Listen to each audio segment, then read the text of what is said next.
Hey Phil, this is Cameron. Hey, what's up, Cam? Man, I gotta talk to you about something. Have you been watching the news? Dude, what is going on?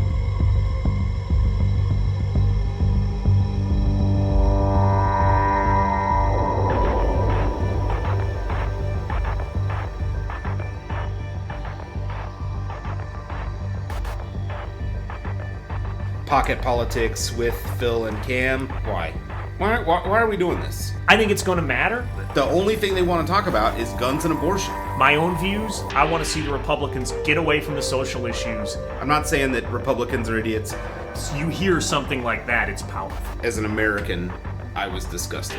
You could make the argument that you're probably more in the middle as well. I think that's just a story that somebody's telling you. Again, well, with the facts, this is true. Everybody knows it. What Facts? So, what facts? Who does this hurt more, Republicans or Democrats? Boy, I've been thinking about that.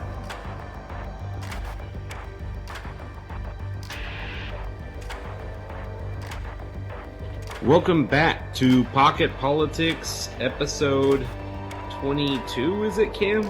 What are we at now? I do believe we are at 22. So many episodes, I can't even count. Today, we've got more results from the election that happened years ago, it seems like. Arizona, Nevada, Colorado, 3rd House District. We're also going to talk about the House and Senate in general. We've got some leadership questions out there.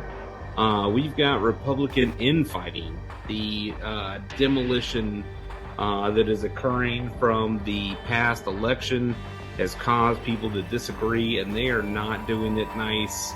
And then, as always, Cam, we've got Trump announcements. What are your thoughts? Where do we go from here? We'll see, but let's get right into it with Arizona. You want to take us away, Cam? Yeah, so out in Arizona, we now have a governor-elect.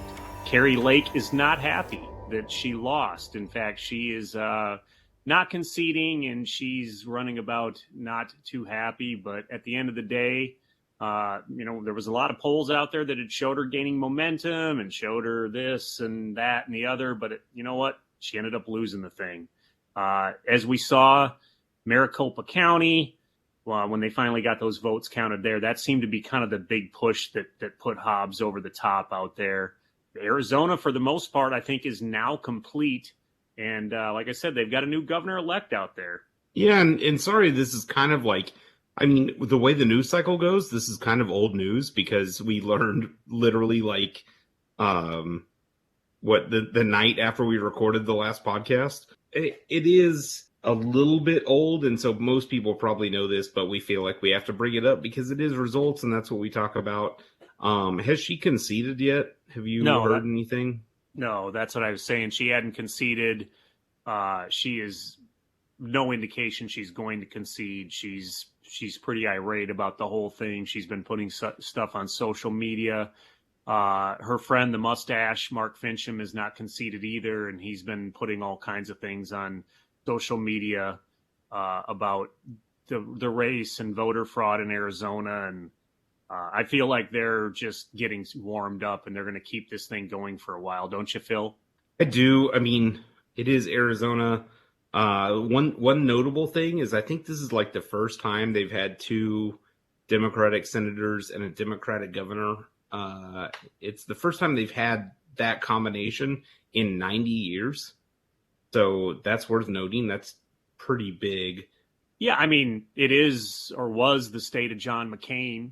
And, they had Jeff Flake, and they've had a lot of Republicans have come out of Arizona. So it's interesting how the state has definitely changed dynamics, or to an extent, I should say. And like you said, definitely leans more purple now.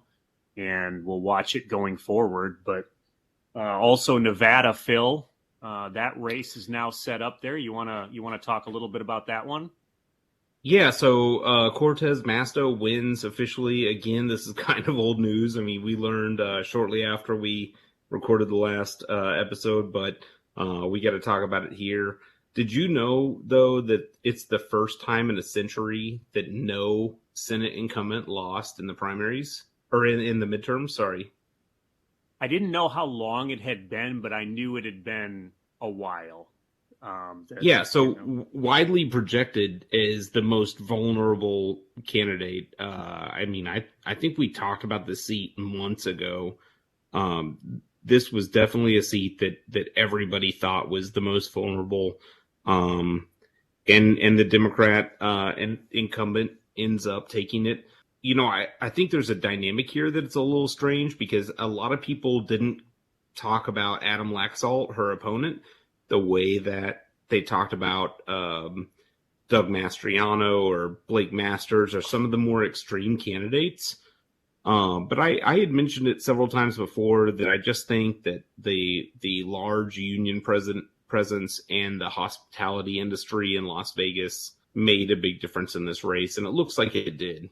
Well, I mean, that's where her votes largely came from, was certainly Las Vegas and then up in the Reno area. I mean, if you look at a map of Arizona, or of Nevada, rather, the rest of the state is pretty much red. However, the rest of the state is pretty low population base. I mean, their voters are primarily in Las Vegas and Reno, like I said. I mean, because that's where their populations are. So she won the counties that she needed to win.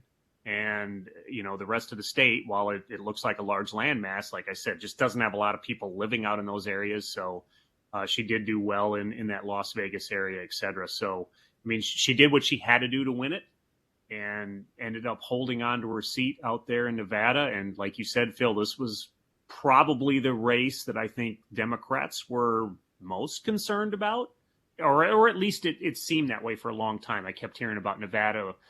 Cortez Masso's vulnerable out there, but in the end, again, the incumbent prevails. And you and I said that a lot in all these podcasts, that incumbents are hard to beat. And by and large, we did see that this year in the Senate races and the governor races. So, yeah, and I will say it's an interesting race specifically because, and I kind of alluded to this, but even though people thought this was the most vulnerable Democrat in the Senate, we don't still it didn't get that much of attention as other races. Now, was that because it's vulnerable and people just kind of assumed she was going to lose? I don't know. But we didn't even get that much attention on her opponent. Like I said, Adam Laxalt, we didn't see the kind of stuff that we saw about Don Bolduc in New Hampshire. We didn't see the stuff that we see about Herschel Walker. This was not an area that it looks like the Democrats put a lot of effort into because they almost considered a loss, and it turned out she won in the long run. Well, something else that I think is interesting about Nevada is, we were mentioning incumbents a second ago. This is actually a state that did flip their governor race. So they ended up, now, or will now have a Republican governor out there. And so there was definitely some, ticket splitting, I guess, out there in Nevada as far as, between, voting for the governor and then voting down ballot for the Senate. So that I thought was kind of interesting about Nevada also.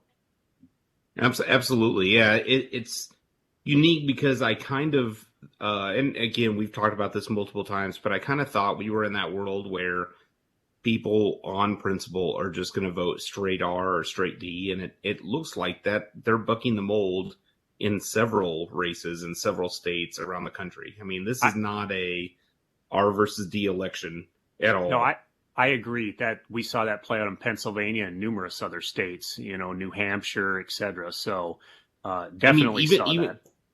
Yeah, Cam, even states that both candidates won Democrat or both candidates won Republican, by comparison, we look at Ohio. The margin for the Ohio Senate race was vastly different than the margin for the Ohio governor race. We also saw it down in Georgia, right? Not as big of a margin as what they had in, Ohio, but we did see, the governor race shape up as far as numbers, definitely different than the Senate race down there. Brian Kemp definitely pulled ahead of Abrams more so than Warnock was able to on Walker. So yeah, and even there's other states. I mean, Wisconsin was kind of the same story. A lot of split ticket voters. So it'll be interesting to see. I mean, but I honestly, at the end of the day, I'm sorry, Phil. I was going to mention one other one. I think Shapiro beat Mastriano by, I want to say, 14 points.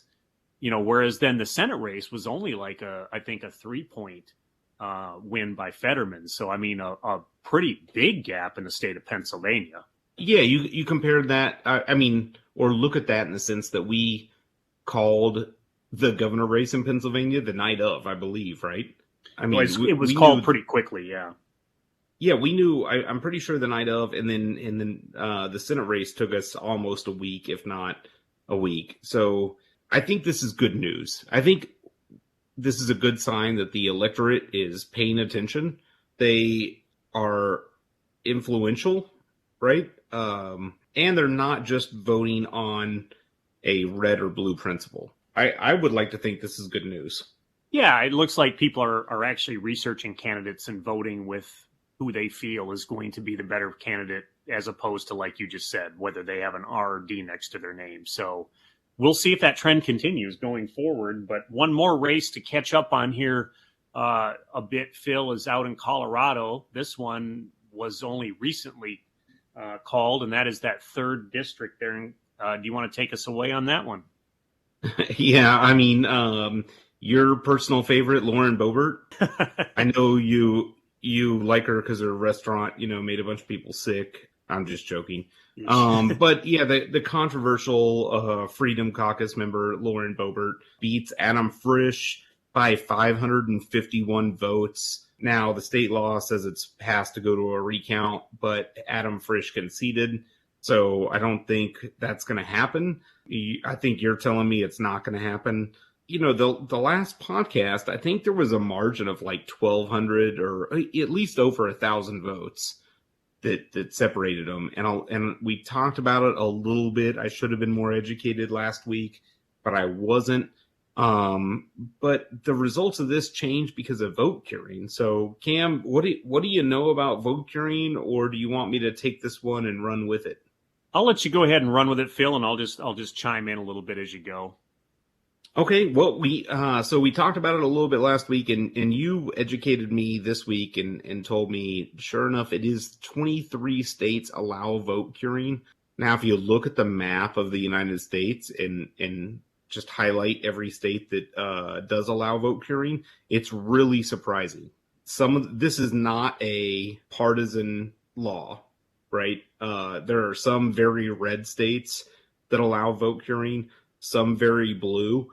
And typically, when you look at a map of the U.S. in political terms, even if it's with voting rights or, something controversial, abortion rights or gun rights, you're going to see them all fall around the same way. But the states that allow vote curing is not the same.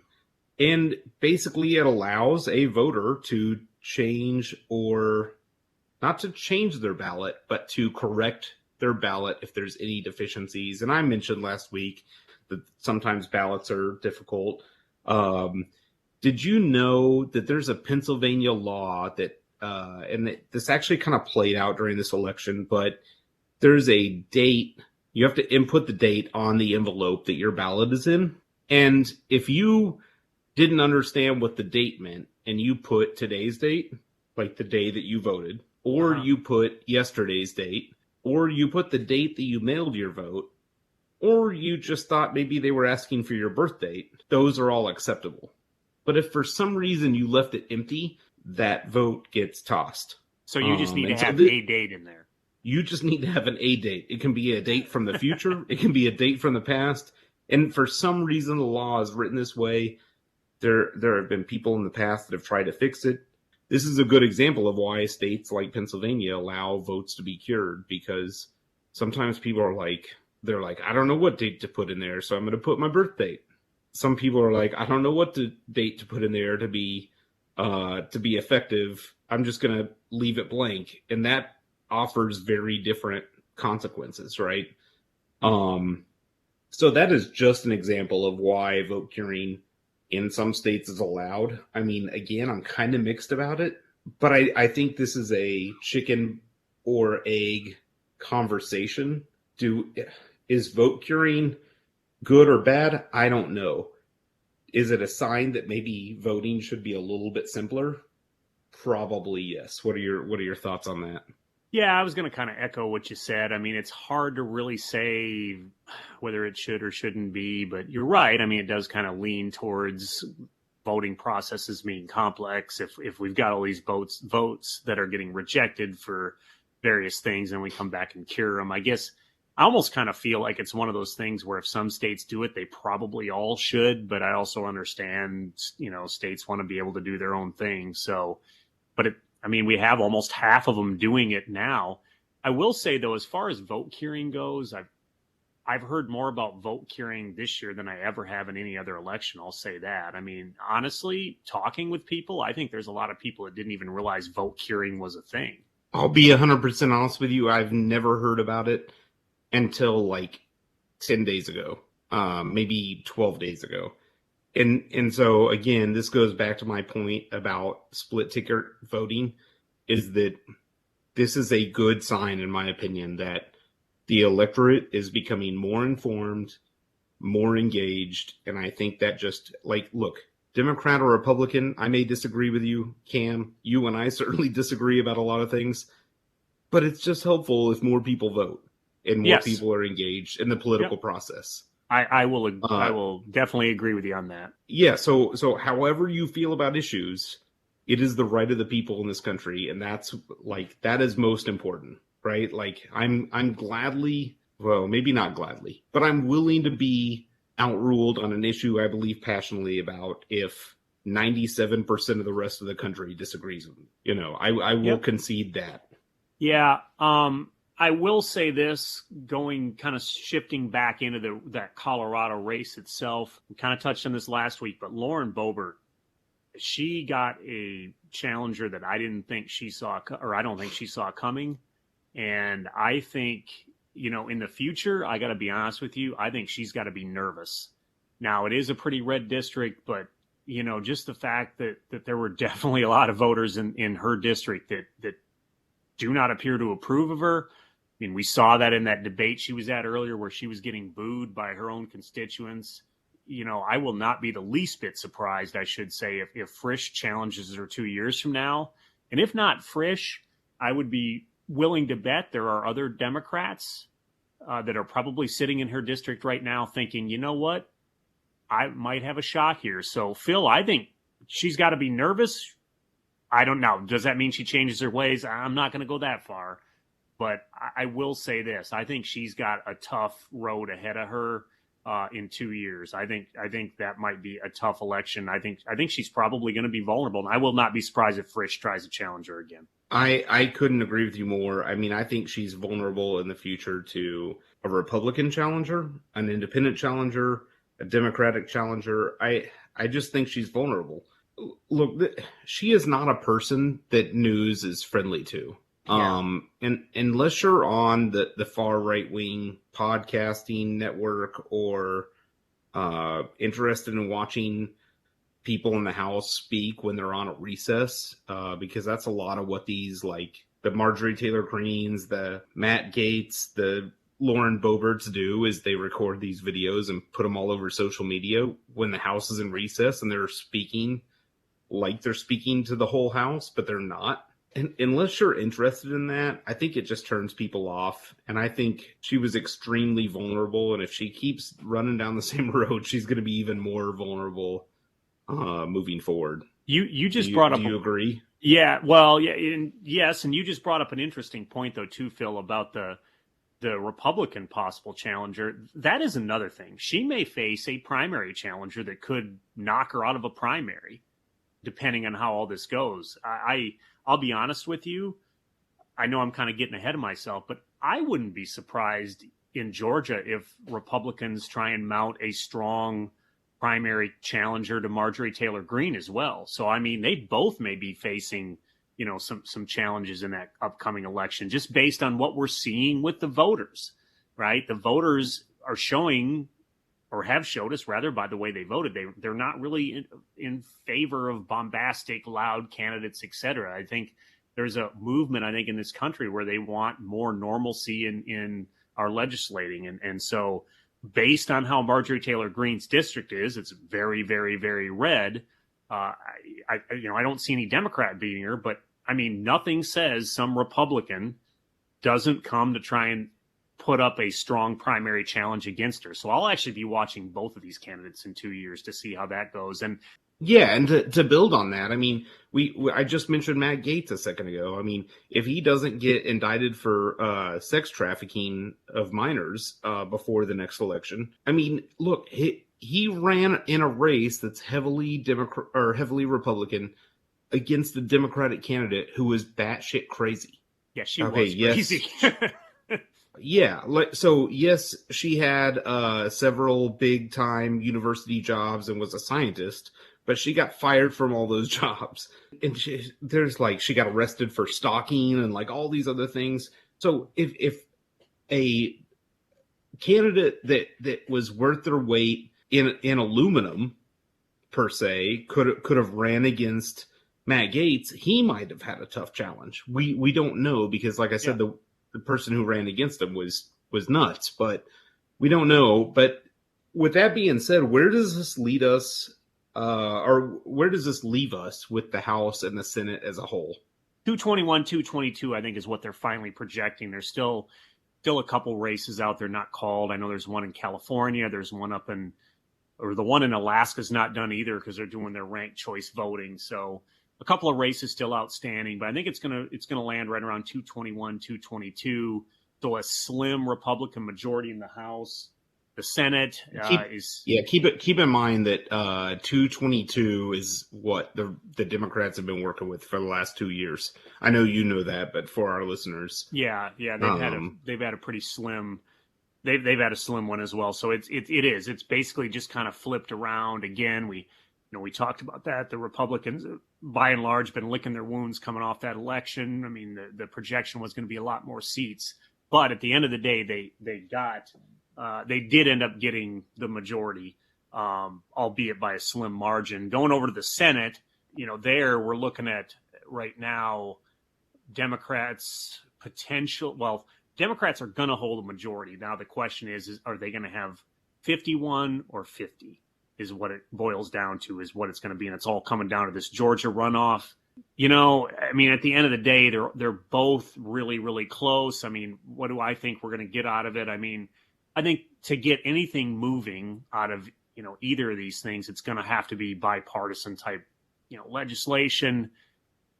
We'll have to see how that plays out, though, in the future with these slim majorities. I mean, probably, honestly, going to have plenty of partisan gridlock like we've been having, in recent years, honestly. So just to touch on the Georgia runoff real quick, have you seen the ad that was posted a couple days ago by the Warnock campaign? I have not. Oh, it's great. I mean, but they are definitely capitalizing on the former president's involvement. They're just capitalizing on all these things. I think it works. I think people are tired of, obviously, and we've seen by the way the votes turned out in a lot of states, they're tired of this craziness that's going on. But on that, even more crazy is, did you see the werewolf/vampire comments that Herschel Walker said this week? Pretty crazy stuff. I mean, it was an episode of Twilight in a football play breakdown, basically. But either way, with that being said, what is the difference between 50-50 mix and a 51-50 mix if the Democrats win this runoff? Well, so I mean, there's a couple of things, right? Number one, if they can get to 51 seats, they actually have a true majority. And so they will have majority members on committees. That's one of the big things that they're going to gain if they pick up this extra seat. Also, it gives them a little bit of a buffer in their voting. Right now, or the last, couple of years, we've seen with that 50-50 split, and obviously the vice president being the tiebreaker, Democrats have needed every single member of their party to vote in line, and there's been a number of times where they're not sure they'll get all of them, right? Whether it was Manchin, Sinema, whatever. I mean, it depends. I mean, if Walker does pull the race off, then we're back to a 50-50 Senate with the vice president being the tiebreaker for the Democrats. Yeah, so I think that the committees thing is really important to talk about, and I just want to kind of mention this for a second. But for example, like, did you know that if you have committee majorities, right, that most likely there's all these things that the House does that don't have to go to the full House floor? And so, like, if we just get, I'll just give you a quick example. There's like almost 90 judiciary positions around the country that need to be filled. And if the Judiciary Committee has a majority of one party or the other, they can fill those positions in the Judiciary Committee, in the House Judiciary. But if they can't, and they hit a 50% one way, 50% the other way, those things have to go to the House floor. And so one of the things that does, that slows down the actual amount of work that the House does. So, like, they can only name, like, 2 post offices, a week instead of like 6. And they can only, all those various little things that they do, it slows it all down because they have to have these debates and these votes on something as simple as appointing a lower court judge in the 7th Circuit or something, per se. One of the important things is that having 51, whether it's Democrat or Republican, can vastly speed up the way at which the House can do its job. So in this case, we know Republicans are not getting 51. I would just say our better answer is like Raphael Warnock wins, and we actually allow them to do their job without clogging up the House floor with full 435 person votes, which takes a ridiculous amount of time, right? I'm sure you would agree that takes a stupid amount of time to vote in the House, and we just get shit done, right? Yeah, well, yeah, I don't think there's any guarantee Warnock's going to win down there. I mean, I know Brian Kemp is now working to try and persuade his voters to get on board with Walker. There's a number of, I know Trump's getting involved. There's a number of Republicans telling him not to. So I don't think this is any given that they're gonna take this race. I mean, we'll see it going forward, but don't you think that would be a good pitch for the Democrats that are working on this to make? Is like, don't you want your government to work for you? Here's how we can speed that up. Well, I guess it does if you're a Democrat, but let's remember Georgia's a lot of Republicans, so I mean they got to kind of be careful on that too, because there's a no, I agree, but what I'm saying is, what I'm saying is that 50-50 just slows down the overall progress. And at least with 51, whether it's Republican or Democrat, we actually get things done. And that's important. I think it's more important. Yeah, I may not agree with all of the ideas that the Republican House wants to pass. Help everybody in America. It may just speed things up. Yeah, I mean that is an interesting point you bring up about how getting government to function, regardless of the party, you certainly do bring up some good points on that, Phil. I will say, though, speaking of the House and Senate, we've had some interesting developments on some leadership there. As far as that goes, it's kind of been a wild week here as we've seen some kind of squabbling and some changing of the guard, if you will. But probably most notable, I should say, Nancy Pelosi stepping down from leadership there after 20 years in that seat. So I thought that was kind of interesting. What do you think, Phil? Yeah, I think, kind of historic. There's also an element of like trolling. I mean, in her speech, she basically said she, really enjoyed working with 3 presidents in her time as speaker. Just a side note on that, she worked with 4 presidents. Yeah, I know. I know the 3 where she praised. So yeah, so I know you know that, but for our listeners, so there was a little bit of shade thrown in there. Overall, as controversy as Speaker Pelosi is, again, Like, I'm not a huge fan, but I just don't like being lectured by old people, so maybe that has to be a part of it. But what I am like a huge admirer of is the fact that, for her time as a speaker, she never once brought a bill to vote that didn't pass. I mean, that is an amazing record. And I think that's notable. Also, she, was a powerful woman in Congress for many years, and she started in years when that wasn't the norm. So she kind of paved that path, paved that road, however you want to say it. So yeah, I mean, I would say successful career, and she's ready to pass the torch on to younger congressman, and it looks like the front runner is going to be Hakeem Jeffries from New York. Yeah, that's what I'm hearing too. I was going to say, as far as, Pelosi goes, I mean, she is still remaining in the House, so she's just stepping back from her leadership roles. But yeah, I may not have agreed, with a lot of things she put out, but at the end of the day, I'll always give credit where credit was due. And she spent a number of years in her leadership role. So definitely noteworthy there. Shifting into the Senate, though, there was a lot of squabbling there with some Senate leadership on the other side of the aisle. Mitch McConnell seems to be taking a lot of heat from some of his fellow Republicans. Lindsey Graham, Ted Cruz, I think Josh Hawley's thrown some shots. Phil, what do you think on all that? Yeah, well, so we can talk about this from the stance of Republican infighting. Maybe this is where we shift gears, or we can talk about it on the leadership stance. I mean, they held a symbolic vote this week as well, just like the House did. Mitch McConnell won. He got his vote, so it looks like he's still going to be the Senate Majority Leader. But, I mean, there was some great stuff. Everybody in the Republican Party is ill about the results. They didn't get the red wave. I love the takes this week of Mitch McConnell blaming Rick Scott for putting out that he was going to make cuts to Medicare and Social Security and raise taxes on the middle class. And then Rick Scott hitting back, and he's like, well, it's Mitch McConnell's fault for letting Senator Graham propose the abortion limits.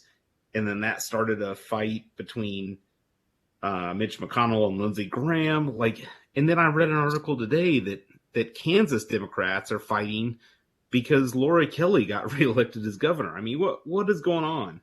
Well, so on the Republican side, I'll say this, right? The Republicans, they're licking their wounds. And there is some squabbling going on. What they've got to do, though, is they've got to get over that.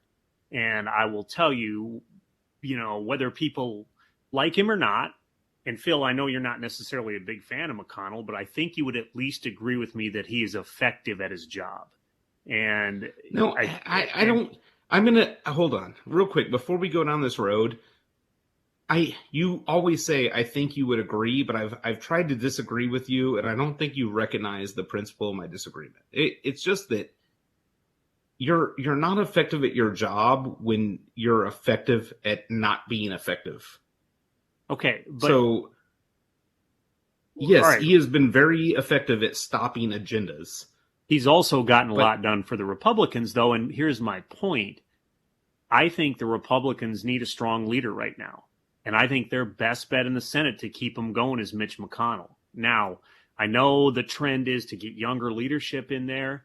I'm just not sure that the Republicans have the young leaders in the Senate that are ready to take that seat. And I think McConnell is effective there to keep them moving forward. And I mean, leadership there, right? I mean, they've got to be concerned about 2 years from now with the Senate races that they're going to have. The map looks to be a favorably red map in 2024 for the Senate, but this year looked to be that way also. And we see what happened with candidate quality, and we could go on pointing fingers, but what I'm trying to get at is they're going to need some kind of a leader, and they can be squabbling behind closed doors, but at some point they're going to have to unify and come out there, especially if they've got any hope at taking back the Senate in 2024. Yeah, you know that this is like my wet dream, right?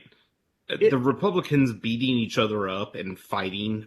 I mean, could you not picture a better scenario for a Democrat than Rick Scott and Mitch McConnell blaming each other for problems with elections? Yeah, I'm sure Democrats are enjoying it, but what I'm just trying to say is that, well, A, I don't think it's going to last long, and B, they need to get unified, right? So, I mean, again, I don't think it lasts long.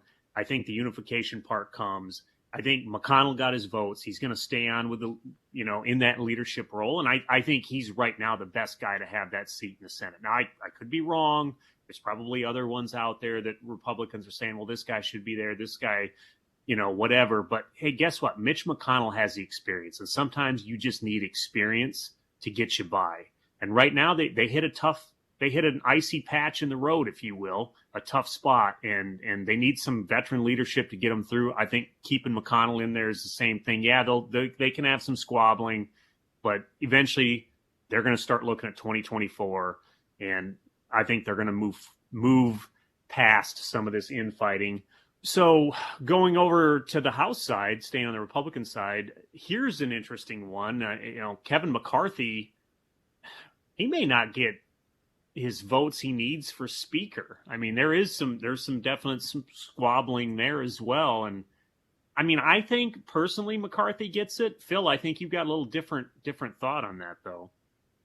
No, I don't think he does. And I think that one of the problems is that when the Democrats for the last 2 years held the House with 222 seats, they were able to unify and get around their differences. Whether you're talking about the progressives to the moderates to the people that are in between. I've said it many times, the Democrats are a big tent party. They accept a lot of spectrum on that. The Republicans, I don't think are the same. And I know even though Marjorie Taylor Greene is supporting him, that is Kevin McCarthy, I don't think he's going to get 218 votes. And there's been a lot of congressmen that have came out and said, we don't think he's getting it or we don't want it. And I don't know that he's going to get the bid to be Speaker of the House, which appears to have been his lifelong dream for the last 2 years. Well, I mean, you talk about unity. Republicans can unify as well. And I mean, yes, we're seeing squabbling, et cetera, but I think they're going to get past that. I mean, if it's not McCarthy, who's it going to be? And, this question gets posed to people and nobody seems to have an answer. And again, I think there are times where you just need a veteran in there. McCarthy knows what he's doing. He's not a rookie in that situation. Yeah, I mean, I guess I don't know who else it's going to be. Will it be a challenge? Probably. But I think ultimately McCarthy's going to get it and I think move forward. If nothing else, I think the Republicans are going to look at it and say, hey, look, we're going to need these votes or we're going to need someone at the head here. Let's go ahead and get behind him. You said it a minute ago, Marjorie Taylor Greene seems to be behind him for Speaker. She will probably sway some votes. I mean, she'll probably pull Boebert over. So I think Kevin McCarthy's going to get this. I think he's going to get his Speaker, and I think that'll wash out here in the end. Yeah, but to tie this back, I mean, so with all this like kind of infighting that's going on and the indecision by who's going to be the leader in the House, I mean, this is what the Republicans wanted, right? They asked for this. They wanted the Dobbs decision. They got it.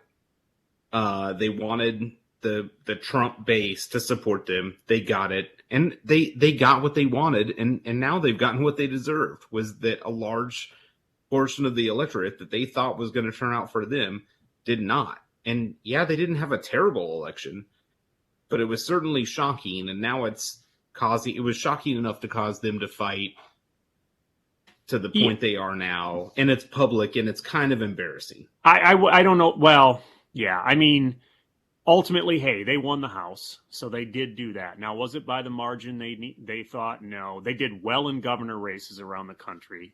What do you mean well? How many races did they pick up? Well, they flipped Nevada. So 2 states that they lost were very blue states, which had Republican governors, Maryland and Massachusetts. But Phil, their Yep. Republican governors did very well around the country. I mean, look at the margins they were winning by, whether it was Ron DeSantis, DeWine. I mean, we could go on, but they had a good race there. Or I said they Yeah, had a but good run with their governors. They did, Phil. I think if you look at it, I like to think they had. You may disagree, but I like to think they had a good race with the governors. Hey, I get it. I have been critical They of lost them on net one. okay. They lost net one. Yeah, They okay, gained Phil, one seat and they lost two. So yeah, and that hang on. The two seats they lost were in incredibly blue states, Maryland and Massachusetts, and we saw this coming, right? I mean, each state threw a MAGA candidate out there through the primaries, and at the end of the day, no one was shocked they lost those. The other states, though, that were more competitive, they did well in. And I will just say this. But how do you say that's very good? Hang on. Let me tie this in, please, okay? I'm not saying, Okay. yeah, I'm not saying very good. I'm saying, though, they didn't get completely defeated. They do have the House. They're close in the Senate, okay? No, they're not going to have the majority, but they did keep that close. And I think they've done pretty well with their governor races. So here's the thing. Republicans, yeah, they're infighting, they're squabbling, this, that, and the other. They're going to be fine going forward. Yeah, and I've been critical of them with the whole Dobbs thing. I called it, Phil, as did you back in the summer. I mean, although I don't know if either you or I thought it was going to affect the election quite this much, but there are social issues they've got to figure out. They've got to figure out a position on abortion that's going to work for the country, because this position they had of the Mastrianos and the Boldicks and such, the country was not buying that. And they've got to figure candidate quality out too. Okay, and so dinner table issues aside, the first thing that they make an announcement with, not even after January when they actually take the House, but less than 2 weeks after the actual election, come out and their priority. I know, but yeah, I mean, you want to lay it out? Go ahead and give it to me. Where are you at on this one? Their priority is good. Inflation? No. Their priority is cutting gas prices? No. Their priority is government accountability? Nope, not that either, because Hunter Biden's not a part of the government.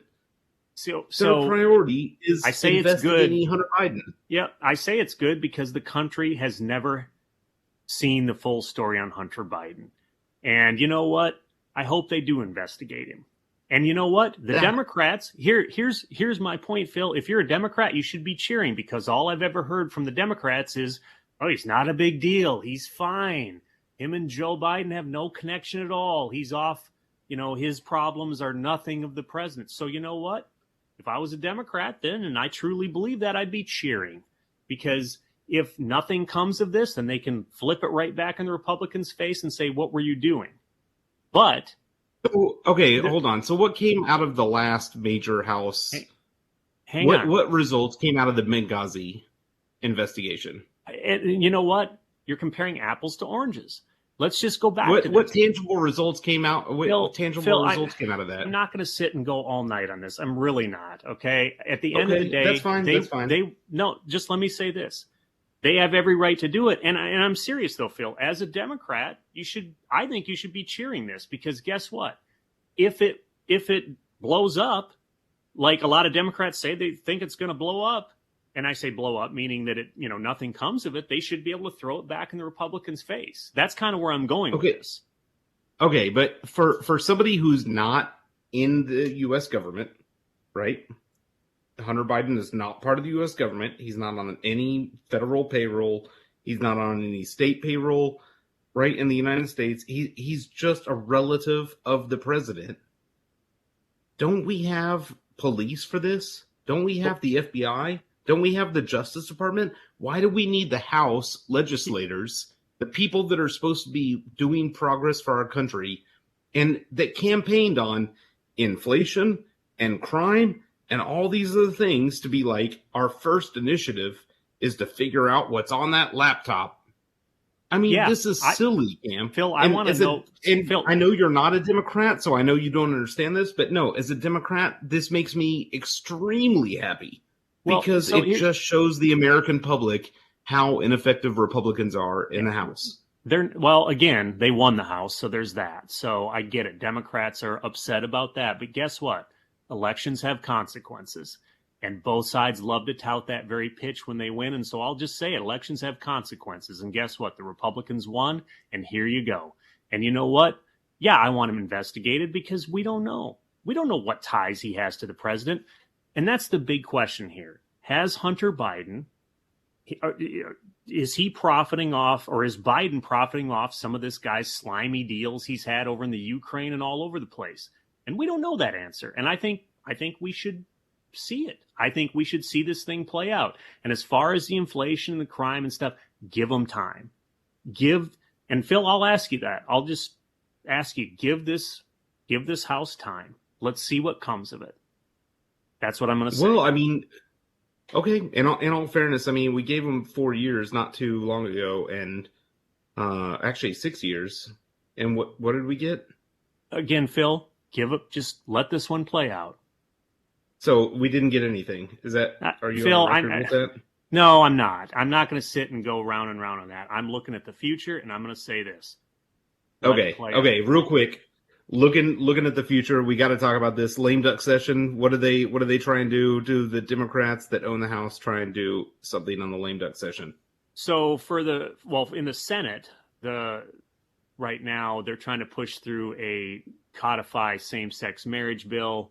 That's what and then there is some interest in permitting reform, I'm hearing, from Republicans in the Senate as well, to kind of jump in with Joe Manchin on that. So a couple of things that I'm hearing possibly coming out of the lame duck.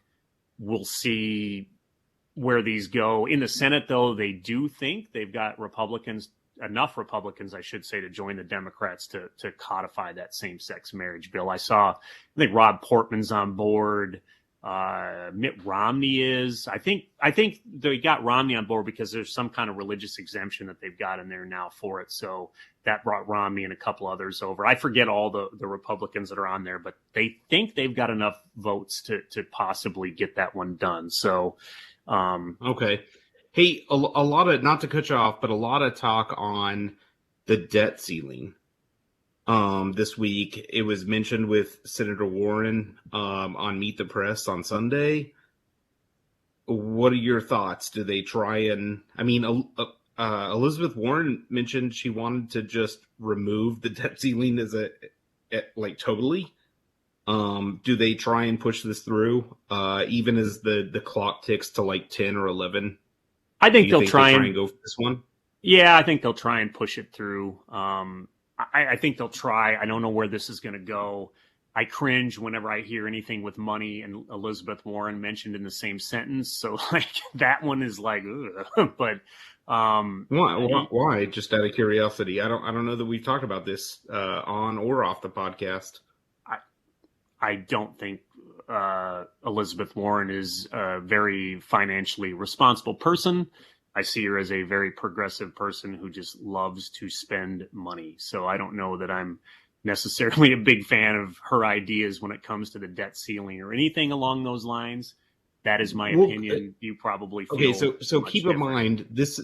Yeah. So keep in mind, I will say, especially for our listeners, I know you're probably aware of this, that this is the debt, not the deficit.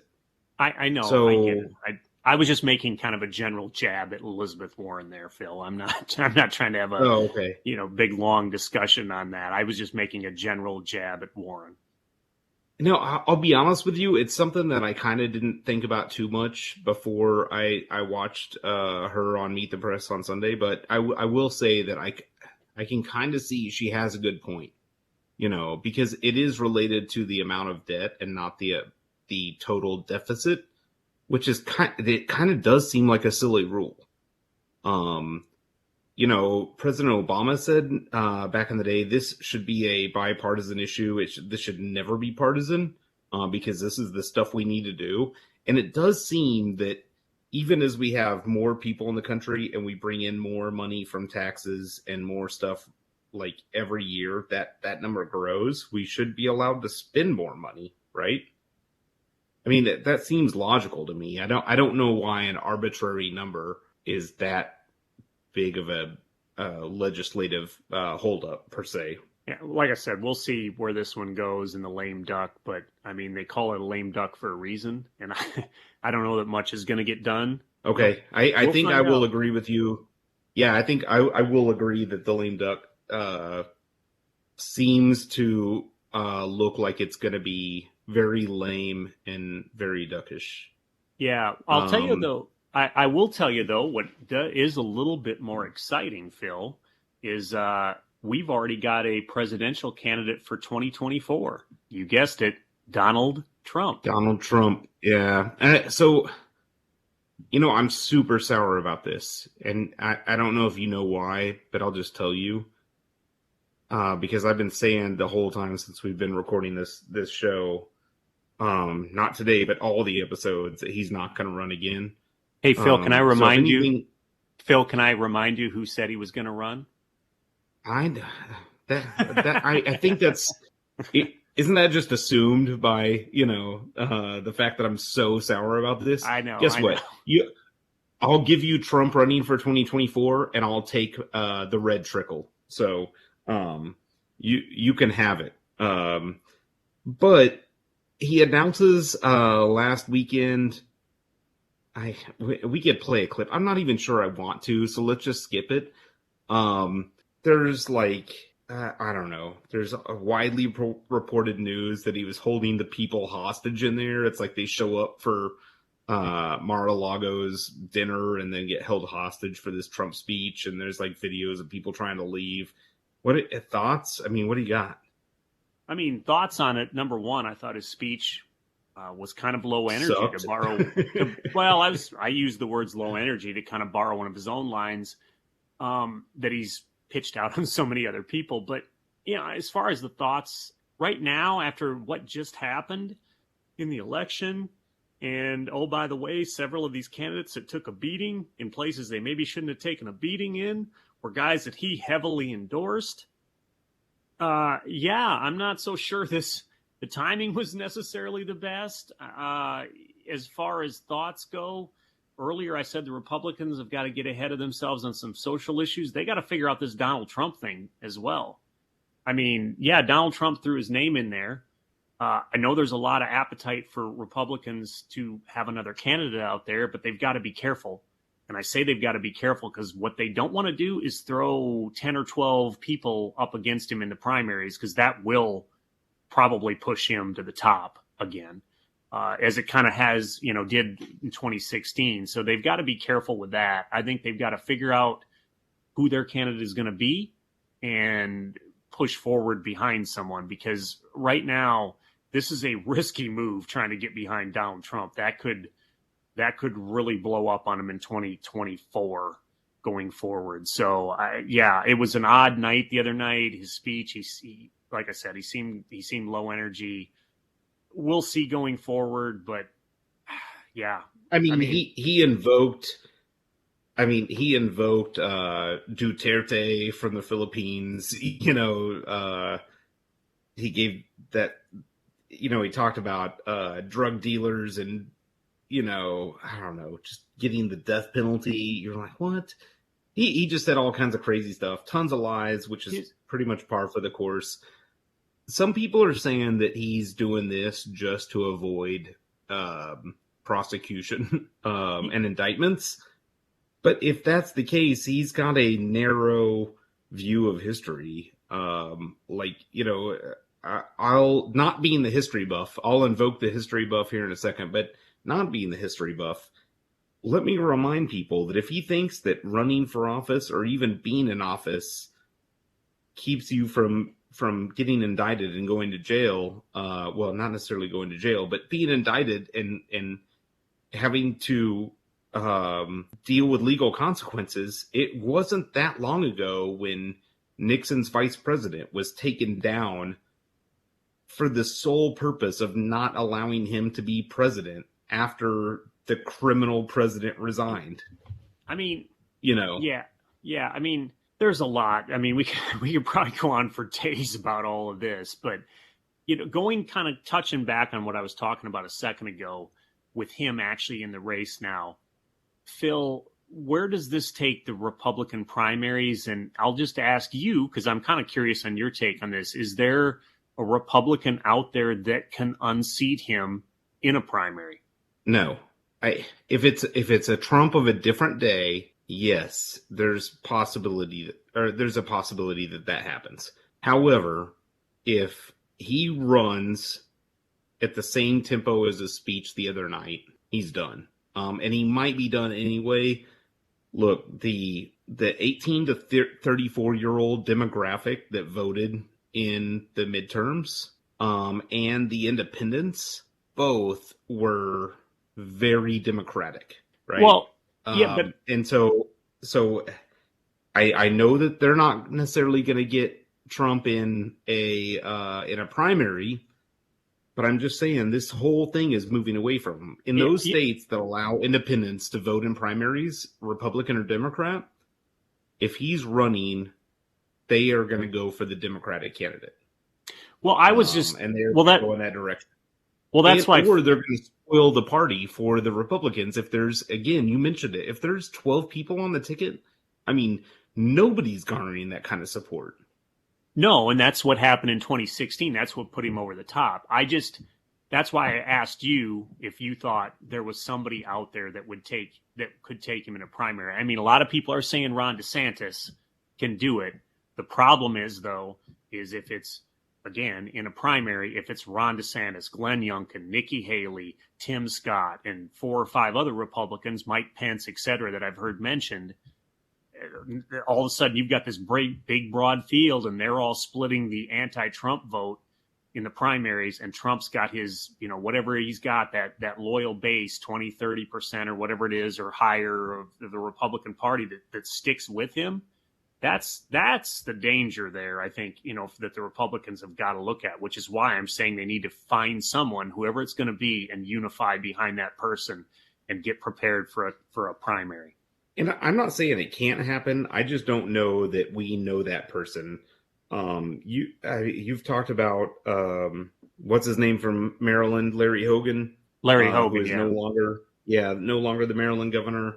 Well, he is for a few weeks, but yes, he's effective. Well, yeah, but he's not going to be for the next term. We've talked about Ron DeSantis. I just don't think Ron DeSantis appeals to the people outside of Florida the way that he appeals to the people inside of Florida. I don't know, though. Again, this is just only intuition. He grosses me the fuck out, so I don't know. Like, that could just be the Democrat in me. Who knows? But I will say, why? Like, does he really even want to do this? I mean, there's several reports. Okay, so his family has already publicly announced they're not behind him. There's reports that his wife is not happy about it.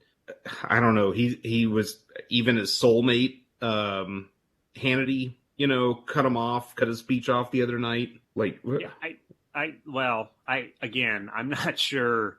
Does this make you feel good? Let me ask you this. Does this make you feel good as a Republican about your future? Well, you've heard me saying tonight in the podcast that no, I'm looking for them to unify and get a candidate out there that can win in 2024. And I'm not sure that Donald Trump is that guy. I mean, I don't think he wins. I mean, okay. Phil, I was just going to say this quick, Phil, how many different Republicans, some of them elected officials, others are Republican commentators and strategists, how many of them have we seen in the last week or 2 weeks have been saying the Republicans need another candidate in 2024? There's been a lot of them. I've even heard some whisperings that evangelicals are prepared to move away from Trump. And, they've actually brought him quite a bit of support. So, no, I mean, right now, having him on top of the ticket is pretty darn dangerous going into 2024. And there's a reason there are a lot of Republicans right now that are speaking out because, yeah, people are nervous. And this is not a good look if he goes out there on top of the ticket. Because, I mean, honestly, it's tough. I think it would be tough for him to win a general election in 2024. Does he win a primary? Sure. But a general election, I think that's a tough sell to have Trump win a general in 2024. Okay, so I did want to say that I did have a question for our history expert. So I'm bringing on a guest. I'm just joking. You're the history expert, Cam. Um, Let's hope I can actually answer your question.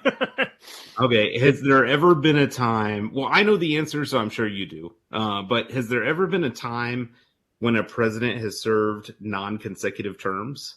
Yes, Cleveland. Okay, Grover Cleveland. Okay, so it has happened in the past. So this would not be a one-off or a first ever if he were to get reelected. Yeah, no, I mean, I agree with you on that.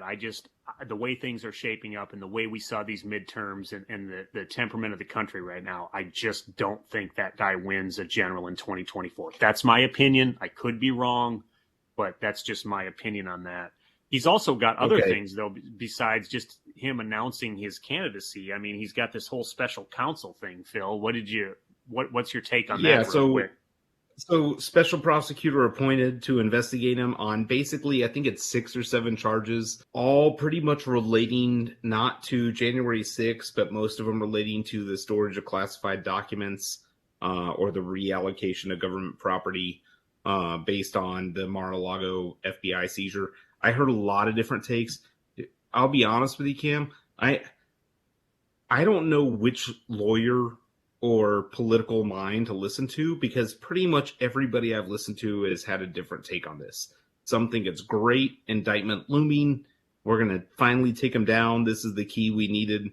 Some think this is Merrick Garland punting because he doesn't want to be political and get involved. Who knows? I don't think... I have no take on this because I'm so confused about where people sit on this. Well, I'm not a lawyer. I mean, I certainly listen to them, though, when they speak and try my best to make sense of these kind of things. I mean, it's hard to say with this one, but I mean, I don't think Garland personally is punting this per se. I mean, I think he's doing what he thinks is the right move by getting somebody else involved, another party, so to speak, to make this not appear to be a partisan witch hunt, if you will. That's what I think he's doing. I know there is a lot of speculation going on out there, different takes on that, but that's my 2 cents on this. Again, this is something that we'll see play out certainly in the coming weeks as we go forward with this.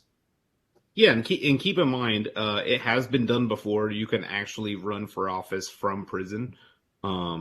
So just like serving unconsecutive presidential terms, not being the first ever running from prison would not be the first time ever.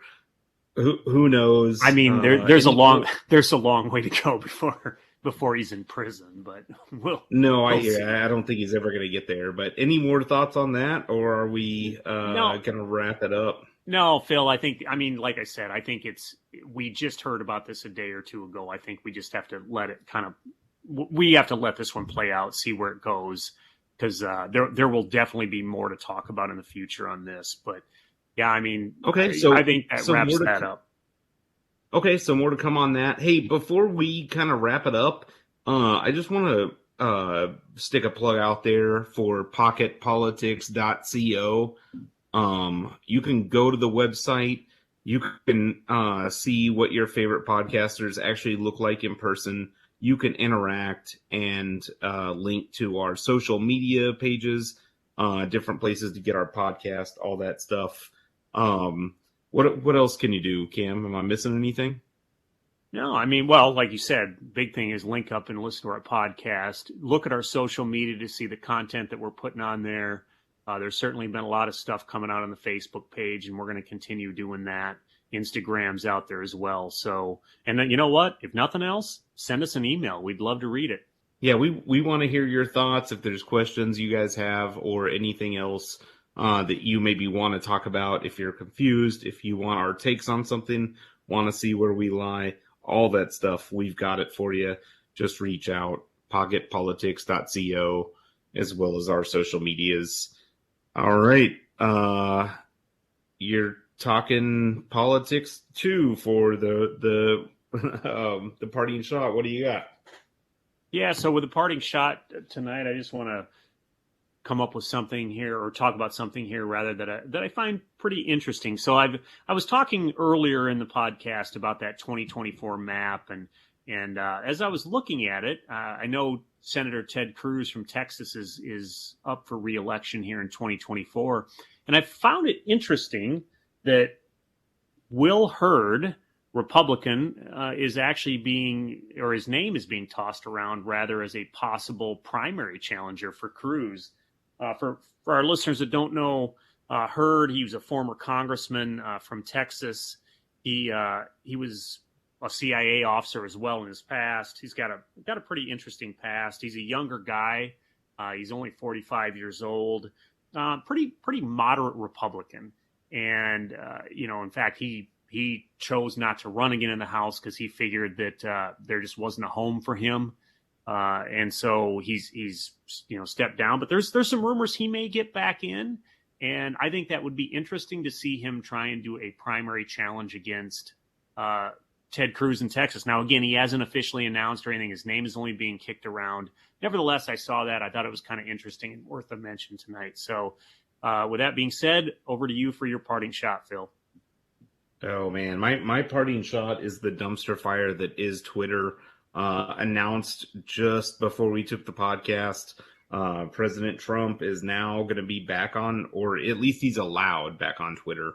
And I don't know if he would switch to that from his favored Truth Social. But he is back on Twitter. Also, it looks like Elon Musk only has he has less than 1,000 employees left or something. I don't know.